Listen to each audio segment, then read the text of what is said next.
बिस्मिल्लाहिर्रहमानिर्रहीम। अस्सलाम वालेकुम दोस्तों, बिलाल कॉन्सेप्ट्स में आप सबको खुशामदीद।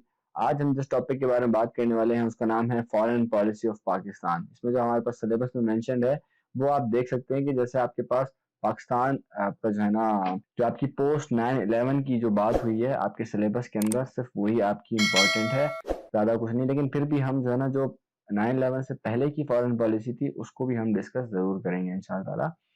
तो बेसिक प्रिंसिपल्स हम देखते हैं प्री 9/11, यानी कि 9/11 से जो पहले था मामला, ठीक है।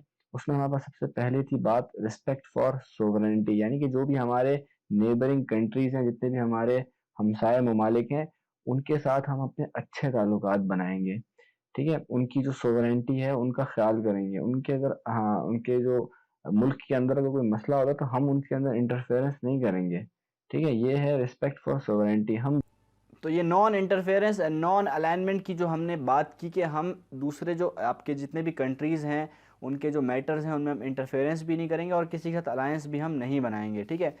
अगली बात ये कि हम जो है ना वो जो हमारे नेबर जो मुस्लिम कंट्रीज़ हैं, सॉरी, उनके लिए उनके साथ हम अच्छे रिलेशनशिप्स हम बनाएंगे, ठीक हो गया।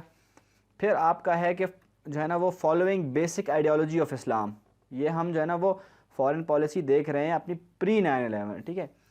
आप following basic ideology of Islam, ये हमारी आइडियोलॉजी थी कि हम जो इस्लाम का जो सिस्टम है उसको ही हम फॉलो करेंगे।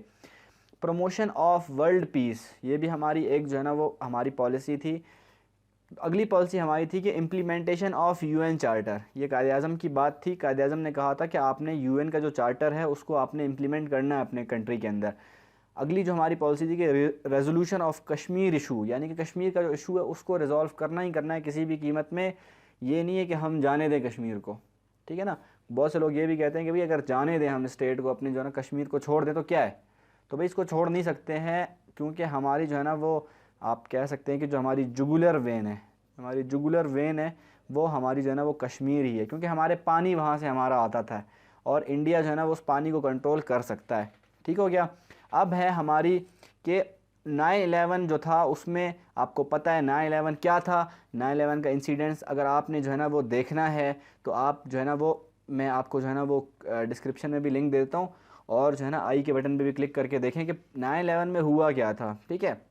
तो उसमें यूएस के ऊपर बेसिकली हमला किया था आपके जो उसामा बिन लादेन था, एलिजिडली उसने हमला किया था यूएसए की जो आपको पता है वर्ल्ड ट्रेड सेंटर था उसकी 2 बिल्डिंग्स पे और पेंटागन की बिल्डिंग पे हमला किया था, ठीक है।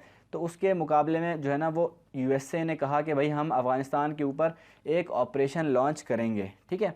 तो पाकिस्तान को कहा, चूँकि पाकिस्तान और अफ़गानिस्तान की जो है ना वो बॉर्डर्स मिलते हैं आपस में, तो यूएसए ने पाकिस्तान को कहा कि भाई हमें आपका जो है लॉजिस्टिक सपोर्ट चाहिए। लॉजिस्टिक सपोर्ट मतलब जैसे कि आपकी जो टेरिटरी है, आपकी जो एयर बेसेस हैं, वो हमें जो है ना वो चाहिए ताकि हम ऑपरेशंस करें तालिबान के ख़िलाफ़, ठीक हो गया। अगली बात यूएसए ने की कि भाई हमें जो है ना वो एक्सेस दी जाए अपने बॉर्डर्स पर, नेवल बेसिस पर और एयर स्पेस के ऊपर। थर्ड बात की यूएसए ने कि भाई हमें जो इंटेलिजेंस इंफॉर्मेशन है वो भी हमारे साथ शेयर की जाए, ठीक है। और अगली बात की कि भाई जो तालिबान हैं उनके साथ आपको पता है पाकिस्तान के अच्छे ताल्लुकात थे, तो यूएसए ने कहा कि भाई तालिबान के साथ जो डिप्लोमेटिक रिलेशंस हैं वो ख़त्म कर दिए जाएं। ये यूएसए ने पाकिस्तान को इंस्ट्रक्शंस दी। आपको पता है उस टाइम परवेज़ मुशर्रफ था वहाँ पर और मुशर्रफ ने उनकी बात मान ली, कहा भाई ठीक है हम आपकी हेल्प करेंगे। अब हम देखते हैं 9/11 के बाद पाकिस्तान की फ़ॉरेन पॉलिसी क्या थी। यही जो यूएसए की पॉलिसी थी इसी को पाकिस्तान में भी डाल सकते हैं।